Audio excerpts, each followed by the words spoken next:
A vast expanse of ocean, the Bermuda Triangle, has intrigued, baffled, and terrified seafarers and aviators alike for generations. Situated snugly between the paradisiacal shores of Bermuda, the hustle and bustle of Miami, and the Caribbean charms of Puerto Rico, this patch of the Atlantic Ocean is as enchanting as it is menacing. As you join me on this journey, you'll soon understand why tales of its mysterious disappearances have persisted for so long. Picture this: pristine blue waters under the glaring sun, a gentle breeze wafting through the sails of a ship or the wings of a plane, everything going as per schedule. And then, out of the blue, equipment starts malfunctioning, the horizon seems to shift, and an eerie silence envelops the atmosphere. Radios blare static, the compass needle spins like a top, and just like that, another vessel or aircraft is added to the Bermuda Triangle's tally. No debris, no survivors, and most intriguingly, no explanation. To truly grasp the enigma of the Bermuda Triangle, one must go back in time, sifting through the annals of history. Its reputation, clouded with myths and speculations, is not a modern phenomenon. Ancient mariners, too, whispered tales of ghost ships and sea monsters that guarded this treacherous stretch. Some even believed that the lost city of Atlantis lay beneath these waters, its mystical energies causing these inexplicable disappearances. The 20th century, with its advancements in technology and transportation, only saw these tales grow in number and complexity. Take, for instance, the tragic case of Flight 19. It was 1945, and 5 torpedo bombers took off for a routine training mission. Piloted by experienced men, these planes were armed with the latest navigation tools of the time. Yet, a few hours later, they vanished into thin air. The last known transmission from Flight 19 hinted at malfunctioning equipment and disoriented pilots. As the hours turned to days, hope dimmed. But the story didn't end there. A rescue plane, dispatched to scour the area for any signs of the missing aircraft, shared a similar fate. Gone, without a trace. Let's move a few decades back to the story of the USS Cyclops. A colossal vessel, both in stature and reputation, it was the pride of the American naval fleet. In 1918, it embarked on what seemed like a routine voyage. The ship, carrying over 300 souls, was loaded with manganese ore. But as days turned into weeks and weeks into months, it became evident that the USS Cyclops and its entire crew had vanished. Search missions yielded nothing. Not a scrap of metal or a single life jacket. The waters of the Bermuda Triangle had seemingly swallowed it whole. Some of the more logical among us might argue that the sea, vast and unpredictable, has always been a graveyard for ships, and that aircraft, with all their technological marvels, are still not immune to accidents. And while this stands true, what sets the Bermuda Triangle apart is the sheer scale of these disappearances and the baffling circumstances surrounding them. Over the years, hundreds of vessels, both big and small, and numerous aircraft have gone missing without leaving any tangible clues behind. No distress calls, no wreckage on the ocean floor, just an overpowering silence. In our quest to unravel this mystery, many theories have cropped up. Scientific minds have spoken of magnetic anomalies so powerful that they render navigation tools useless. Some say the ocean floor hides deep crevasses into which ships sink, while others believe methane hydrates, when released from the seabed, reduce the water's density, causing ships to sink like stones. These are, of course, some of the more plausible explanations. And then, we have the realm of the extraordinary. Tales of UFOs and underwater alien bases that draw vessels and aircraft with their advanced tractor beams. Or the ever-enticing legend of Atlantis, with its powerful energy crystals, lying in wait to ensnare unsuspecting travelers. Some even whisper of a portal, a gateway to another dimension right in the heart of this triangle. But what if I told you that recent discoveries might just be the key to unlocking this age-old puzzle? That beneath the azure waters of the Bermuda Triangle, we've stumbled upon something so monumental, so game-changing, that it could rewrite everything we thought we knew? Hold on to that thought, for as we dive deeper into this story, revelations await that are bound to leave you astounded. This wraps up our introduction to the Bermuda Triangle. As we embark on the next leg of our journey, prepare yourself for twists and turns that even the most imaginative minds couldn't fathom. As we venture deeper into the secrets of the Bermuda Triangle, one particular expedition in the late 2020s piqued global interest. A team of marine archaeologists, armed with cutting-edge underwater equipment, embarked on a mission, not just to find answers about the missing ships and aircraft, but to explore the very depths of the triangle itself. The journey began at a specific location where several disappearances had clustered over the years. The crew, prepared for just another exploration, had little idea that this dive would change our understanding forever. As their submersibles dove deeper, the familiar blue of the Atlantic started to give way to the inky blackness of the abyss. But amidst this darkness, An unexpected illumination appeared below. Fields upon fields of bioluminescent marine life surrounded them. These creatures, some previously unknown to science, painted a surreal image. But that wasn't the most astonishing sight. As the glow of these organisms illuminated the seafloor, the outlines of colossal structures became evident. Unlike any coral or rock formation known to man, these structures bore a striking resemblance to architectural designs. Were these remnants of some ancient civilization or just a play of nature? The crew needed to get closer. As the submersibles approached, the first of these structures loomed into full view. A pyramid, its sides eroded by time and water, stood defiantly against the tides. But unlike the pyramids of Egypt or the ziggurats of Mesopotamia, this one was made of a shimmering, crystalline substance. The structure wasn't just reflective, it seemed to emanate a soft, pulsating light. Nearby, other structures emerged from the gloom. Roads, pillars, and what looked like amphitheaters, all made from the same strange crystal. What was even more intriguing was the presence of symbols, etched onto some of these structures.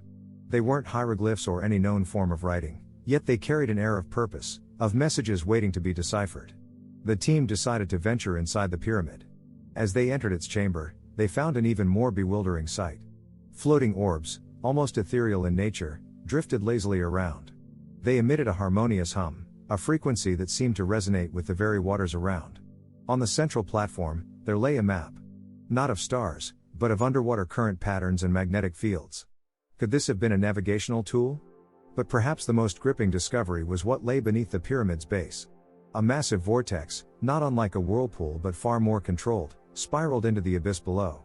It wasn't just water that was being sucked into this vortex, there was a powerful magnetic pull as well. Could this be the answer? Was this vortex responsible for the numerous disappearances? The team took samples, recordings, and all the evidence they could gather. As they resurfaced and the news of their discovery spread, the world was abuzz with theories. Scholars pointed out eerie similarities between the underwater symbols and those found in ancient manuscripts, hinting at a long-lost civilization. Scientists were intrigued by the crystalline structures, speculating that they could be a form of condensed energy. The conspiracy enthusiasts? They had a field day, with theories ranging from this being the real Atlantis to it being an outpost for extraterrestrials. But amidst all this speculation, the scientific community was hard at work. Lab tests revealed that the crystals had a unique property of amplifying electromagnetic fields. This could explain the instrument malfunctions and navigation errors reported by so many vessels and aircraft. The vortex, with its intense magnetic pull, might very well be a natural, yet amplified, phenomenon, further exacerbated by these crystals. Historians and linguists, meanwhile, delved deep into the symbols. Preliminary interpretations hinted at a society that thrived on the balance of energies. The map, it was believed, was not just for navigation but for harnessing the power of underwater currents. As we conclude this segment, we're left with even more questions. Who built these structures? Why did they choose the depths of the Bermuda Triangle? Were they aware of the vortex, or did they inadvertently create it? And most importantly, could understanding this ancient society help prevent further disappearances? Join us as we delve even deeper in the next part, uncovering the possible origins and intentions of this once thriving civilization, lost to the depths of time and ocean. The discoveries deep within the Bermuda Triangle had not only sparked global interest but also threw the doors wide open to numerous theories. Ancient civilization or alien settlement? Lost city or mere natural formations? As the evidence from the deep-sea expedition was compiled and reviewed, the tapestry of a once thriving society began to emerge. Firstly, let's consider the architectural design. The colossal crystal pyramid, unlike anything humanity has ever constructed, stood out. But why a pyramid, and why at such depths? Historically, many ancient cultures built pyramids, the Mayans, Egyptians, and even the Mesopotamians. Pyramids were seen as structures of power, often aligning with celestial bodies and energies. The underwater pyramid's design seemed to harness the powerful underwater currents and magnetic fields, amplifying its energy. The roads and amphitheaters suggested a bustling society. An advanced one, perhaps. These were not mere dwellings, these structures hinted at gatherings, at ceremonies, at a way of life that revolved around the ebb and flow of the ocean's might. But what of the symbols etched onto these structures?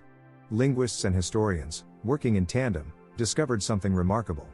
The symbols bore a distant resemblance to ancient scripts, a blend of Proto-Sanskrit with traces of Minoan Linear A. The language, albeit different, appeared to be a harmonious fusion of cultures. These symbols, as they were deciphered, began to tell tales of a civilization that worshipped the balance of energies, both terrestrial and celestial.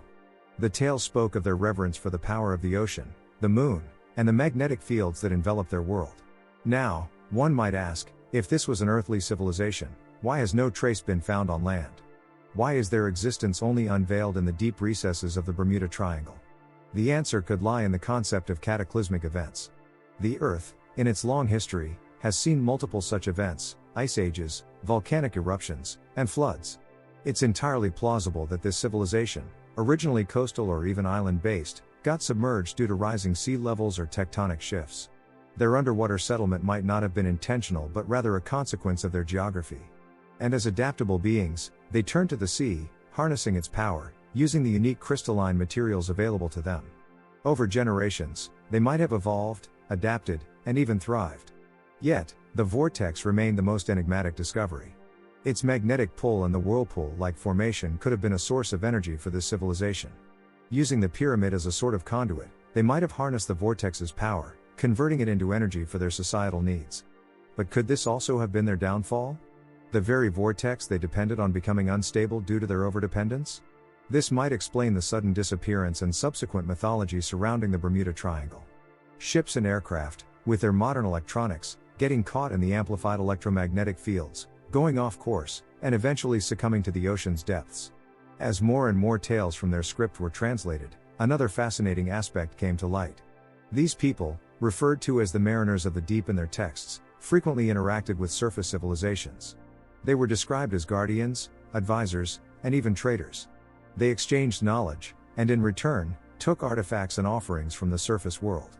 This might explain the reports of sunken ships and aircraft within their settlements, taken as tokens or perhaps as studies. The pieces of the puzzle were slowly fitting together, painting a picture of a society deeply in tune with the Earth's energies. A society that thrived on balance and harmony but might have met its end trying to harness more than they could handle. In our next part, we'll explore the deeper implications of these findings. How does this ancient society's knowledge and understanding compare to our modern-day grasp of the world? Are there lessons to be learned, warnings to be heeded? Stay with us as we continue our journey into the depths of history, mysteries, and the enigma that is the Bermuda Triangle. The story of the mariners of the deep was not just about an ancient civilization's survival and technological prowess. No, it was also about the delicate balance of power and the consequences of treading where perhaps one shouldn't. Diving deeper into their texts and structures, it's evident they possess knowledge far advanced for their time. Their understanding of the natural world, the stars, the electromagnetic fields, and the intricacies of deep-sea ecosystems was unparalleled. They were not just passive inhabitants of the depths, they were masters of their realm. From their scripts, we found references to a vast library, the abyssal archives as they called it. This was not just a storehouse of their own history but an intricate record of the world above and below. They documented meteorological patterns, migration routes of various sea creatures, and even seismic activities. But more importantly, they delved into the realms of philosophy, energy manipulation, and celestial connections.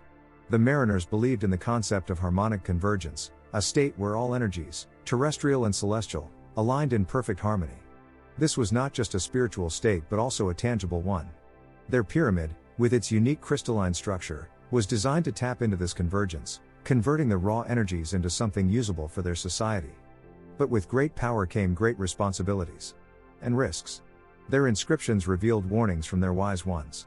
There was a thin line between using the vortex and being consumed by it. Initially, it was a source of immense energy, ensuring their city thrived, and their technological innovations were second to none. But over time, as their dependence grew, so did their hubris. There were dissenting voices. Scholars who believed they were treading a dangerous path, that they were disturbing a balance set by the cosmos. Their concerns, eerily similar to the environmental and ethical debates we have today about nuclear energy or AI, painted a picture of a society at a crossroads. The mariners were not just engineers and scientists, they were also artists and poets. Their art, often etched into the walls of their homes or amphitheaters, depicted a duality of existence. There were scenes of joyous celebrations, of the harmonic convergence, where beings danced under a cascade of lights, surrounded by creatures of the deep. But there were also murals of chaos, of whirlpools swallowing entire settlements, of skies darkened by tempests. This duality was also reflected in their poetry. Verses that spoke of the radiant glow of the abyss were juxtaposed with tales of shadows that sang songs of silence. There was a clear acknowledgement of the fragile balance they were treading on. And perhaps, in their pursuit of greater power and understanding, they tipped the scales. The remnants of their civilization, now lying silent in the deep, serve as a testament to their achievements but also as a stark reminder. Their downfall wasn't brought about by external invaders or natural calamities. It was a consequence of their own actions, of not heeding the warnings that nature, and their own scholars, provided. In a way, their story mirrors our own. As we stand on the precipice of technological advancements, pushing the boundaries of what's possible, the tale of the mariners serves as a cautionary tale. Do we continue to harness powers we barely understand, or do we take a moment to reflect on the potential consequences? But all is not lost. The abyssal archives, if found, could provide us with knowledge that could change the course of our own civilization. Insights into sustainable energy, harmony with nature, and perhaps even a roadmap to avoid the pitfalls the mariners fell into. In our concluding part, we'll dive into the search for this lost library. What secrets does it hold? Can it change our understanding of the world? And more importantly, can it provide humanity with a second chance at getting things right? Stay with us, as the depths of the Bermuda Triangle continue to unravel their mysteries, providing lessons for today and hope for tomorrow. The promise of the abyssal archives has tantalized historians, scientists, and dreamers alike. It's not just the thought of uncovering forgotten knowledge but also the hope of finding solutions to some of the most pressing challenges our modern world faces. The mariners, with all their advanced wisdom, had possibly unlocked secrets to harmonious living with nature, and as the final chapter of our investigation into the Bermuda Triangle's depths unfolds, we stand on the brink of profound revelations. Imagine a library vast and deep, its corridors illuminated by bioluminescent organisms. Shelves not made of wood but of durable underwater materials, holding not just books, but crystalline data storage devices. These data crystals, as some have come to call them, are believed to harness the power of light and sound frequencies, encoding information in a manner far more advanced than our current digital means. The archives, as described in the mariners' scripts, was the beating heart of their civilization. It was not just a place of learning, but a hub of innovation and collaboration. Think of it as a blend of our modern universities, research labs, and tech incubators, but all centralized in a mesmerizing underwater complex. What could be stored within these archives? From sustainable energy blueprints, techniques to harness the power of the seas without damaging marine ecosystems, to advanced medical knowledge that utilize the unique properties of deep-sea organisms. The possibilities are almost endless. But more than the technological and scientific advances, the archives could also contain philosophical treatises that might guide humanity towards a more harmonious existence with nature. As we delve into the mariners' final years, a recurring theme emerges. A faction of their society, the guardians of the archive, had seen the impending doom. They believed that the essence of the abyssal archives was not the data stored, but the philosophy it represented. To them, knowledge was not just power but also responsibility. And in their desperate attempt to safeguard their world's legacy, they took measures to protect the archives from the impending cataclysm. The Guardians developed a protective mechanism, which they named the echo chamber. This wasn't a physical chamber but a frequency-based shield that would ensure that the archives would be impervious to any external threats, including the very vortex that powered their civilization. Now, here lies the challenge for modern explorers. If the echo chamber is still active, traditional methods of accessing the archives might prove futile. We would need to think outside the box, perhaps tapping into the mariners' understanding of frequencies and harmonics. Would it be a certain sequence of sounds, a melody, or a combination of light patterns that unlocks this treasure trove of knowledge? As our story culminates, we return to where it all began, the enigmatic Bermuda Triangle. For decades, tales of disappearing ships and aircraft dominated the narrative. But today, we understand it as a portal to an ancient world, one that holds lessons and legacies. The very vortex that has been the source of countless legends might just be the key to a brighter future. It's poetic, in a way. A region once feared for its mysterious disappearances might now be revered for its profound appearances of knowledge, wisdom, and hope. We are on the cusp of perhaps the most significant archaeological and philosophical discovery of our times. And as we inch closer to unlocking the abyssal archives, we do so with a sense of reverence and responsibility. For in the end, the story of the Bermuda Triangle and the mariners of the deep is not just about understanding our past. It's about shaping our future. They were a civilization that soared to great heights and then stumbled, serving as both a warning and an inspiration. We began this journey with tales of mystery, of ships vanishing and planes disappearing. But we conclude with a vision of hope, of a world beneath the waves that once flourished and could, through its wisdom, ensure that our world above continues to thrive. In the heart of the Bermuda Triangle, beneath layers of myths and legends, lies a beacon. A beacon that shines not just for the mariners of the deep, but for all of humanity. It's a light that beckons us to remember, to learn, and most importantly, to evolve. For in the dance of the abyss, where shadows merge with light, we find the rhythm of existence itself. The question remains, will we heed the call? Only time, and perhaps the triangle itself, will tell.